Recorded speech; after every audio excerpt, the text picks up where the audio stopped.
Today on Outdoor Nevada, tucked away in Henderson is a beautiful oasis where bird species from all over the world are welcome to visit or stay. This is our first visit to the Henderson Bird Viewing Preserve, and it didn't disappoint.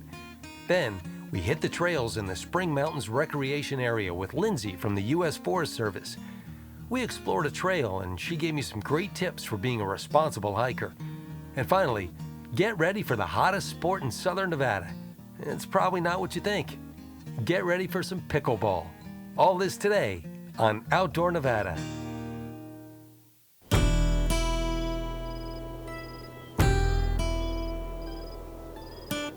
Nevada. It's an adventure waiting to happen. Waiting for you. What do you say, you ready?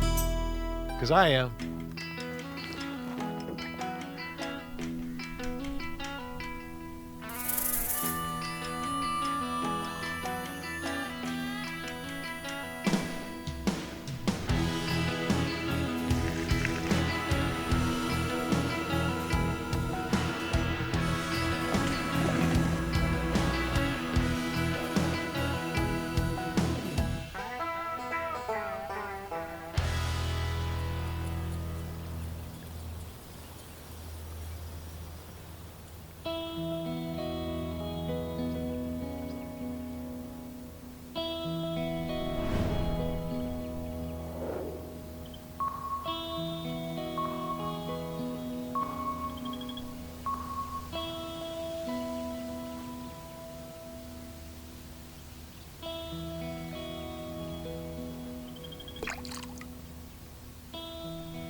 Do you like peace and tranquility? You like getting outside? You like birding? Oh yeah, I'm talking about maybe 100 different species of birds in a beautiful setting. Of course you do. That's why we're at the Bird Viewing Preserve. Let's go check out some birds. We love you just to come out and walk the trails and explore and see what you find and take pictures and enjoy the actual environment. I'm Chuck Ashby, the Outdoor Recreation Supervisor for the City of Henderson. It's 100 acres in total. It has 9 water ponds and it has 1 dry pond. This last year we had 156 species of birds come visit this facility. Some of them are native and live here year-round. Some of them just kind of happen to drop by for a visit. I can tell you, there's no other place like this in southern Nevada. It really is a hidden gem, and it's open and free for the public to enjoy. You can be an experienced birder or a casual observer. There are some things to know. First, always respect the environment and its inhabitants. Do not feed the birds. It's what they call baiting. There's plenty of water, insects, seeds, plants, and other nature nutrients for the birds. Allow the birds their space. There are plenty of viewing locations to observe and enjoy. It makes for a much better experience for you and the birds. And make sure you talk with the staff. They're here to help, and they know a lot. The City of Henderson is very proud of the preserve. Just ask Kaylee. I have a really amazing job working for the City of Henderson. I get to be in charge of our trail system, this beautiful preserve, the Bird Viewing Preserve. There's so much chaos outside, but then you come in here and you walk in the silence and you listen to those songbirds chirping and really observe them. And it's important for our community to do that, to get that reset and to really enjoy the nature around us. It's over 100 acres and it's full of just, we have 9 ponds, trails. I feel like any athletic ability could walk this facility and just truly enjoy it and the beauty that it has. I did. I walked this beautiful area and met up with 2 of the best birding companions you could ask for, Paul and Mandy from the Redrock Audubon Society. When we say Audubon, I know this is a very pedestrian question, but what is an Audubon Society? What is it? What do you do? It's a group of people that love birds. It's that simple? Yeah, it's that simple, yeah. And how long have you been part of it? I've been part of Redrock Audubon for 5 years. How about you? Just a year. Just a year. Yeah. Do you love birds? I love birds. Why? I think birds allow me to not think about the stress the chaos in the world. I can focus on their entertaining personalities. I can go out in my backyard and watch them, and they are endlessly happy. They're infectiously happy, and you never see a bird that looks sad. So with that in mind, how important is this place to you personally?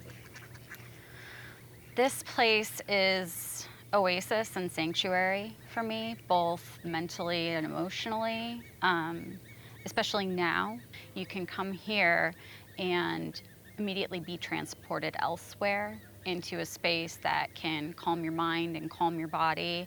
And then of course, if you want to get some physical activity and get your heart rate up, you can walk around and, you know, work on your physical health too. What about you? What's your experience with bird watching and even coming here? For me, it's a, you know, I enjoy bird watching just because it gets me outdoors. I work inside all day long, and it's just an opportunity for me to get out. It's a type of activity that you can do solitary, by yourself, or you can go out with some friends. And for me, it's that camaraderie. You know, I can set something up. I can call a couple of friends and say, let's meet here at the Bird Preserve. And we can spend a couple hours here and do some great birding, see a lot of birds, you know, that are migrating through, or the residents that are here. And within an hour or so, we can just have a great time. So the Redrock Audubon Society has been involved in the development of this place, hasn't it? Yes, yes. Tell me about that. Birds have been coming here for years, even when it was a waste management facility. And so the folks that started the Redrock Audubon Society about in 1976, they did a Christmas bird count here in 1967. And so the Christmas bird count is something that we do every year at Christmas time. We're seeing all these birds come through here, and so I guess they got together with the city, and when they built that new facility, they decided to turn this place into a bird viewing preserve. And so this is an important stopover place. You know, a bird can't fly nonstop from the Arctic to Central America, so they have to come down in these places, and this provides water, shelter, and food. So.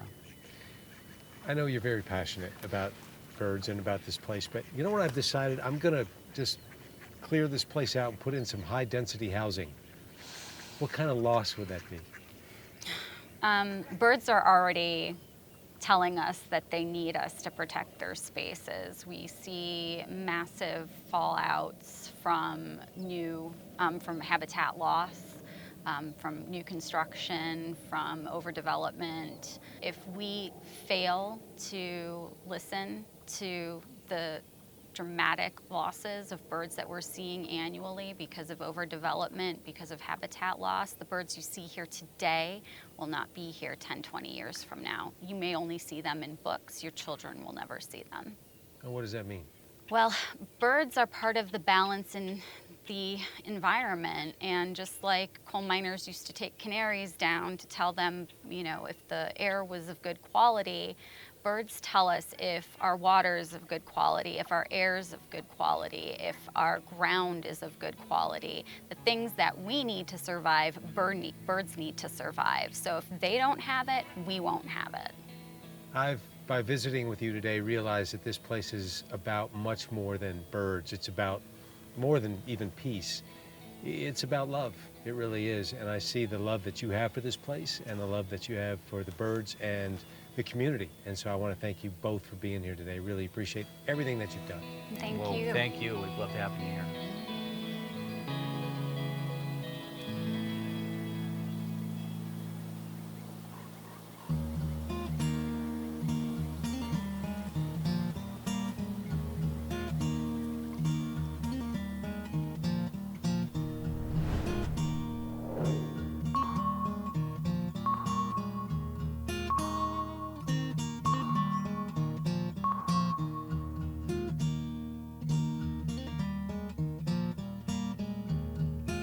The Spring Mountains Recreation Area offers so much to those who enjoy the outdoors. One of those things happens to be a favorite of mine: hiking.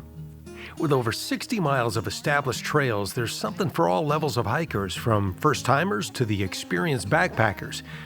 Today, I got to spend some quality time on the trails, plus learned a little something about trail etiquette from a new friend.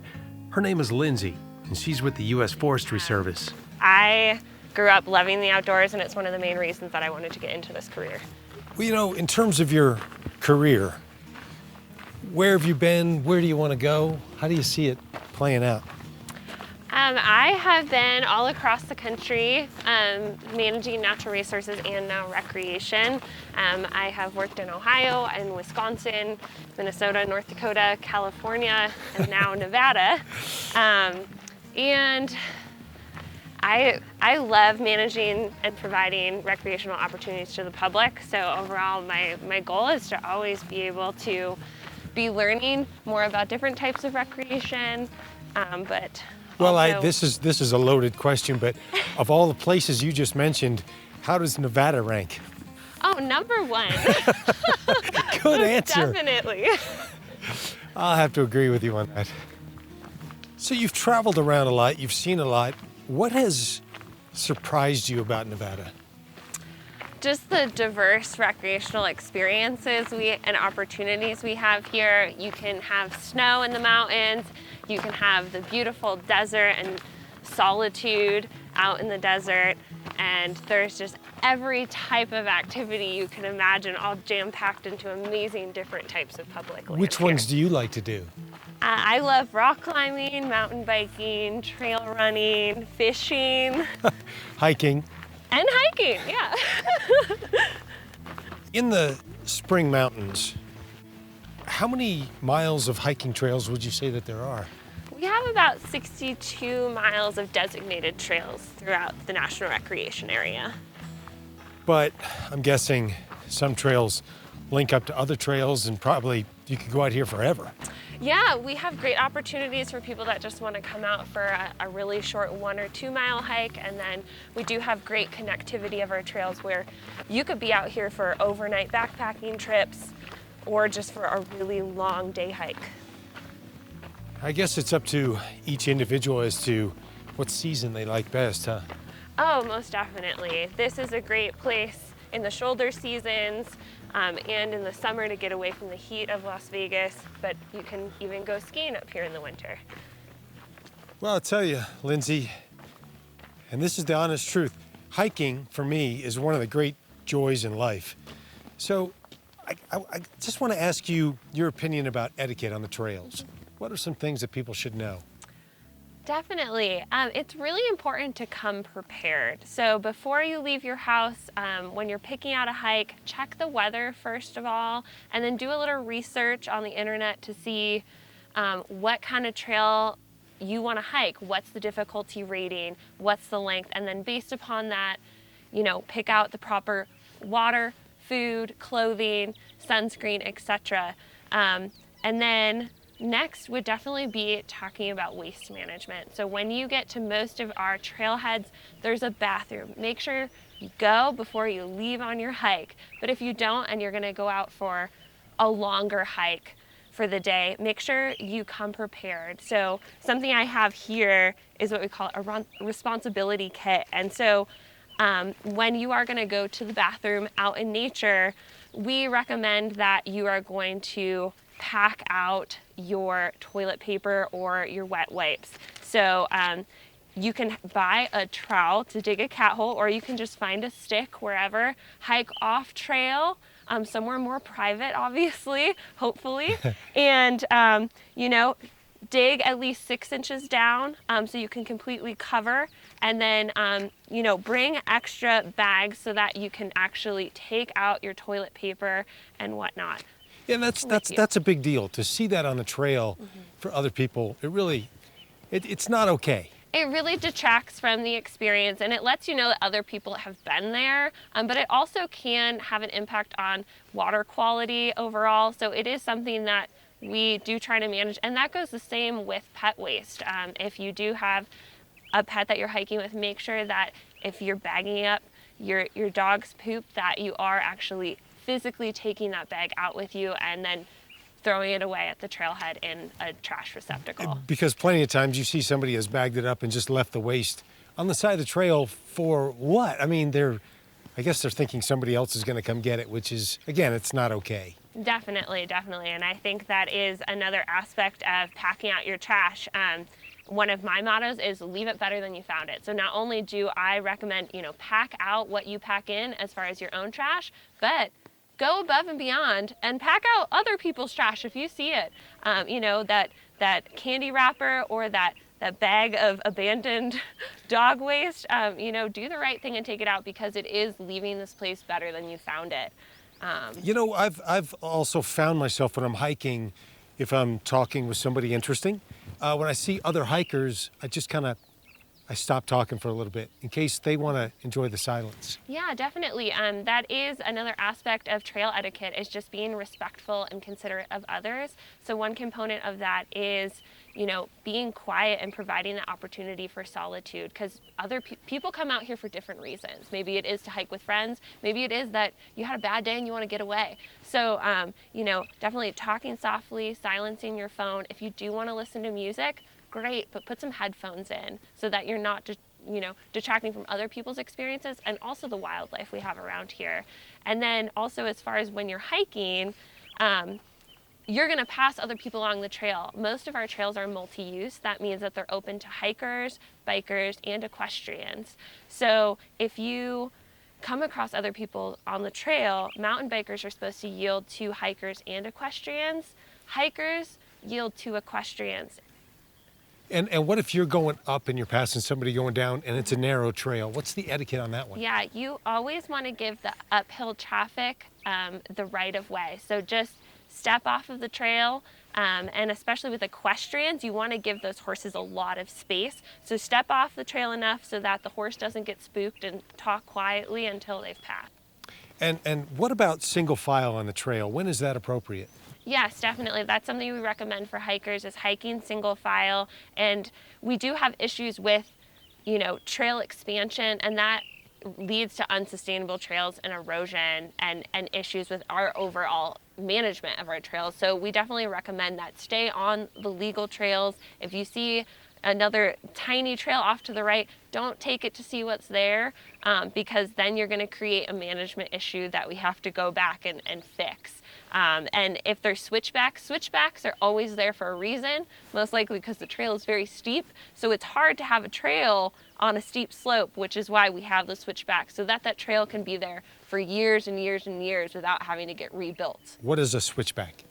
A switchback is when you have a steep slope that you need the trail to go up. So if you had the trail go straight up, you would get a lot of erosion, and it would be really hard to hike up. So what we do is we build the trail kind of in a zigzag formation, so that it's easier to walk up, but it takes a little bit longer because you have to go a further distance.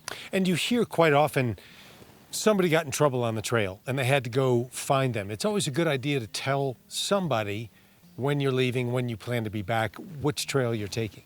Definitely. You always want to check in and out with someone and set up that time, a turnaround time, because especially if you're new to hiking, or even the most experienced hikers, you need to know when you're going to get back safely.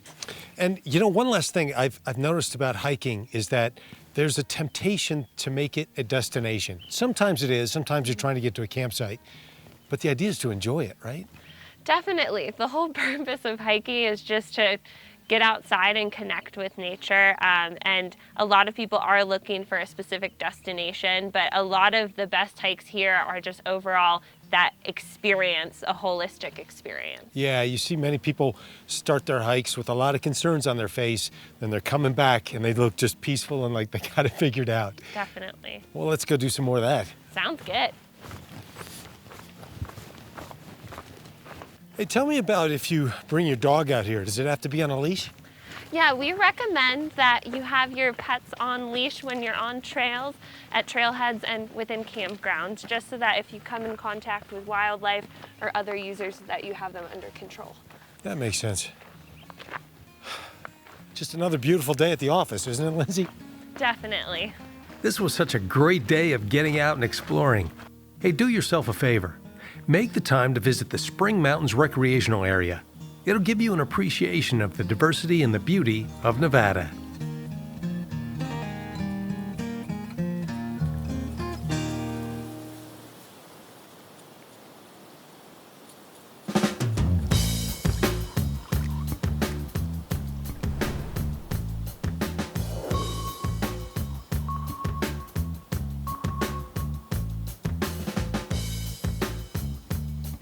Pickleball. Sure is fun to say, but make no mistake, this is very serious business. Pickleball courts are popping up all over the country, especially here in southern Nevada, where you can find them everywhere, on rooftops, your favorite park, you name it. Now, pickleball is interesting. It's part badminton, part table tennis, part, well, it's just a lot of fun. Come on, you're serving first.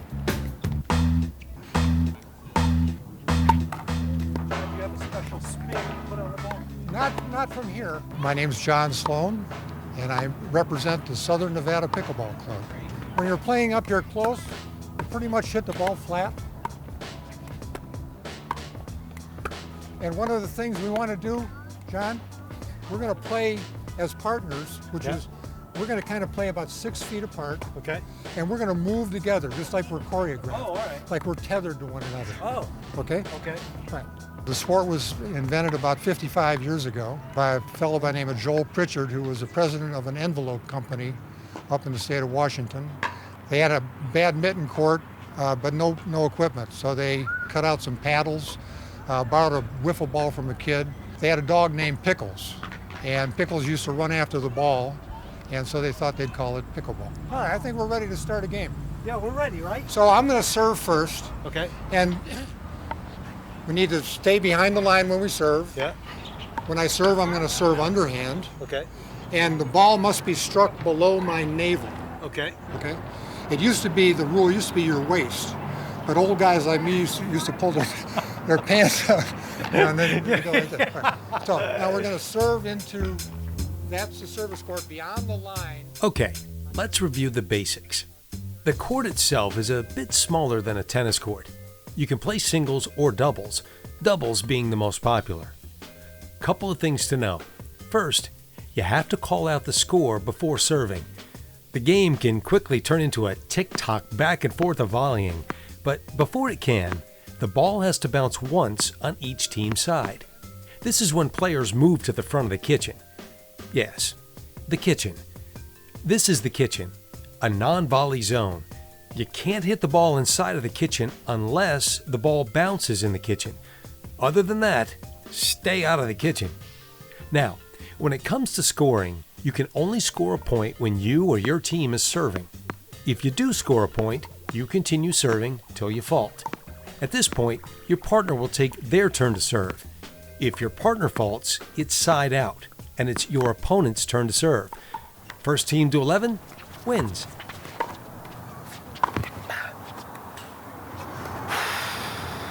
Good game, gentlemen. Good game. Wow, that's fun.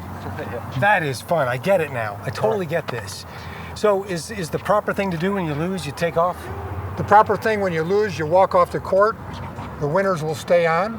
They'll split up and take on a new partner, and 2 new people will come in. And that makes it social. It makes it very social, right. And it moves the games along. But humbling. And humbling.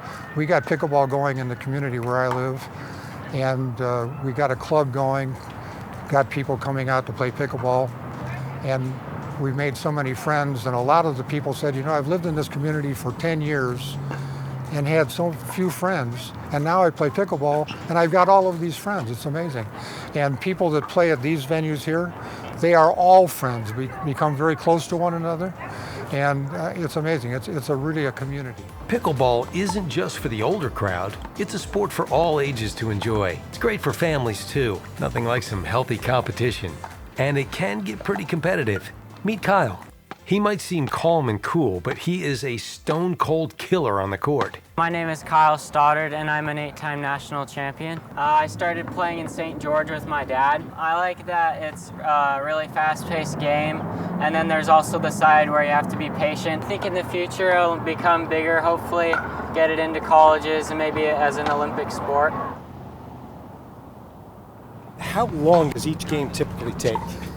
John, probably 10 or 11 minutes, 15 at the most. So it's not a beatdown? Not a beatdown at all, right.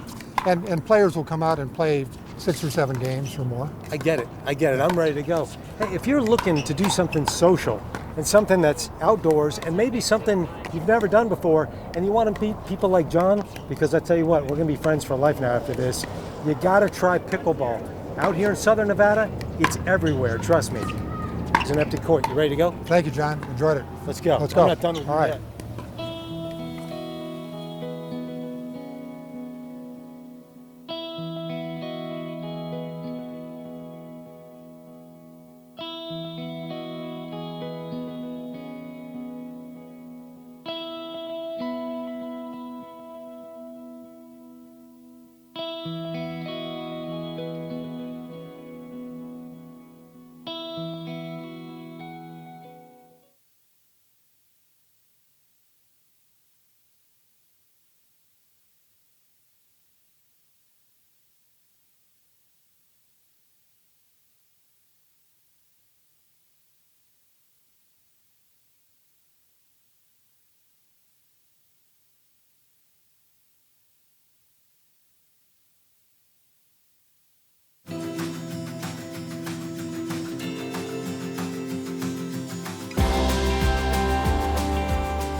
Support for Outdoor Nevada comes from Jaguar Land Rover Las Vegas and Jaguar Land Rover Reno.